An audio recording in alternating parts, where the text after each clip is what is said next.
नमस्कार दोस्तों, आपका स्वागत है मेरे चैनल पर। आज सुनेंगे सस्सी और पन्नू की अमर प्रेम कहानी। सस्सी का जन्म भंबोर राज्य के राजा के घर तब हुआ जब राजा अपने घर में नन्हे बालक की किलकारी सुनने को सालों तक तरस चुका था। लाख मिन्नतों मन्नतों दान दक्षिणा के बाद एक खूबसूरत सी नन्ही परी ने राजा के आंगन को अपनी किलकारियों से नवाजा। परंतु हाय री नियति, जन्म के साथ ही ज्योतिषियों ने भविष्यवाणी कर दी कि ये बच्ची बड़ी होकर कामल इश्क करेगी। ये सुनते ही राजा और उसके समस्त परिवार के खिले चेहरे स्याह पड़ गए। अभी तो वे अपनी चांद सी बेटी का जश्न भी नहीं मना पाए थे कि भविष्यवाणी ने उनका उत्साह ठंडा कर दिया। सदियों से यही तो विडंबना है हमारे समाज की। हर पुरुष अपने लिए सस्सी या हीर जैसी मोहब्बत करने वाली औरत खोजता है, चाहता है, पर ये कोई नहीं चाहते कि कोई सस्सी या हीर बेटी बनकर उसके घर पैदा हो, जो किसी पुन्नू या रांझे के लिए समाज के नियम कानूनों से टकरा जाए। उसने अपनी फूल सी बच्ची को मारने का हुक्म दे डाला, पर मंत्रियों ने मंत्रणा कर बच्ची को संदूक में डाल नदी में बहा देने का सुझाव दिया। वो भी क्या तूफानी रात थी जब राजा ने बेटी को सोने से भरे संदूक में डाल उफनती नदी की भयानक लहरों के हवाले कर दिया।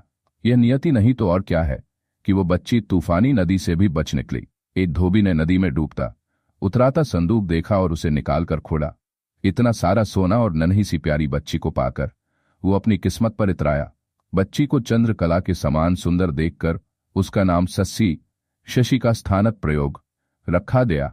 साल दर साल बढ़ती सस्सी की सुंदरता के चर्चे दूर दूर तक होने लगे।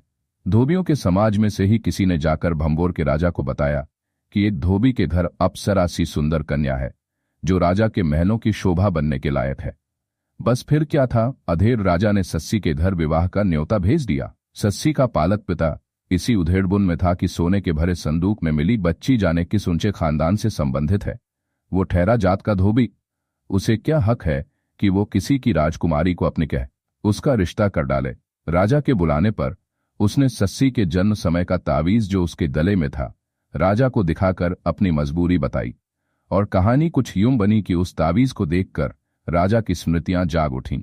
ये तावीज तो उसकी बेटी के गले में था। उसे अपनी नंगी नियत पर शर्म आई। इधर सस्सी की रानी मां अपनी बेटी की ममता में तड़प उठी। वो सस्सी को महलों में वापस लाना चाहती थी, परंतु संदूक में हृदयहीनता से बहा दिए जाने की घटना से वाकिफ सस्सी ने महलों में जाने से इनकार कर दिया। राजा ने धोबी के झोंपड़े को महल में बदल दिया। नौकर चाकर धन दौलत से उस महल को भर दिया। नदी के रास्ते आने वाले सौदागरों के पास पुन्नू की तस्वीर देख सस्सी उस पर मोहित हो गई और उससे मिलने को तड़पने लगी। पर दूर देश में रहने वाला पुन्नू उससे अनजान ही बना रहा। 1 साल तक वो उसका पता ठिकाना खोजती रही। अपने राजा पिता से अनुमति ले उसने नदी पर चौकी बिठाकर आने जाने वाले सौदागरों से पूछताछ जारी रखी और एक दिन पुन्नू का पता पा लिया। सौदागरों ने इनाम के लालच में स्वयं को पुन्नू का भाई बताया। सस्सी ने उन्हें गिरफ्तार करवा लिया और उन्हें पुन्नू को लेकर आने की शर्त पर ही छोड़ा। सौदागरों ने पुन्नू के माता पिता से उसे साथ ले जाने के लिए पूछा। उनके इनकार करने पर उन्होंने पुन्नू से बार बार सस्सी की सुंदरता का जिक्र कर उसे अपने साथ चलने के लिए मना लिया। पुन्नू को लेकर कारवां भंबोर लौटा। सौदागरों ने अपने ऊँट आजाद छोड़ दिए और ऊँटों ने सस्सी के बाग उजाड़ दिए, जिसे गुस्सा होकर सस्सी ने कारवां वालों की खूब खबर ली। राजा की परित्यक्त बेटी अब राजकुमारी सा जीवन बिताती थी। बागों में धने पेड़ों तले उसकी सेज हमेशा बिछी रहती थी, जहां वह सहेलियों के साथ घूमती खेलती और थक कर सो जाती थी। पुन्नू कारवां से अलग घूमता घुमाता वहां पहुंचकर सस्सी की सेज पर सो गया। उधर कारवां पिटाई के डर से शोर मचाता इधर उधर दौड़ रहा था। इसी चीखा चिल्ली में पुन्नू की नींद टूटती है और सस्सी भी कारवां को खदेड़ती वहीं पहुंच जाती है। और यहां प्रेम रस में पगे 2 प्रेमियों का प्रथम प्रत्यक्ष दर्शन होता है। किस्साकार के मार्मिक शब्द है, जिसे सहकते सहकते यार मिले वही दिल उसकी कद्र जानता है।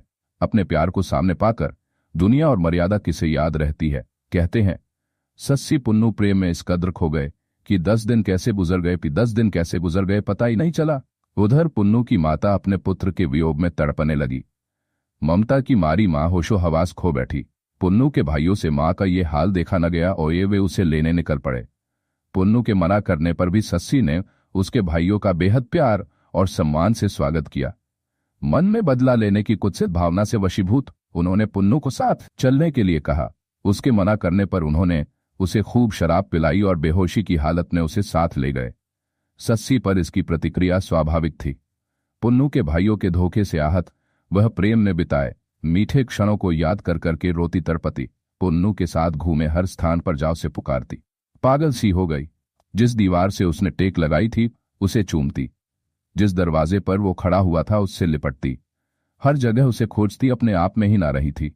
सस्सी की माँ उसे पुन्नू के धोखेबाज होने की दलील देती कि होश में आने के बाद उसे लौट आना चाहिए था, पर सस्सी हर दलील रद्द कर देती। माँ उसे लंबे जलते रेगिस्तान का डर दिखाती, पर सस्सी कहती, माए सब्र इंतजार न आशिकों को इस राह की मुसीबतें न बता मुझे माए, रेगिस्तान में वो आग कहाँ जो आग दिन रात जलाए मुझे।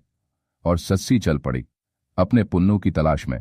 रेगिस्तान सन्न रह गया, उसकी आग शर्मसार हो गई, तपती जलती रेत हार गई। किस साकार कहता है आतिश का दरिया खड़ा, जलाए राह ओ मारे बालू रेत तपे ज्यों ऐसे, भूने जौहों भटियारे, तपा तपा थल दोज खत, जैसा लाखों मानुस मारे।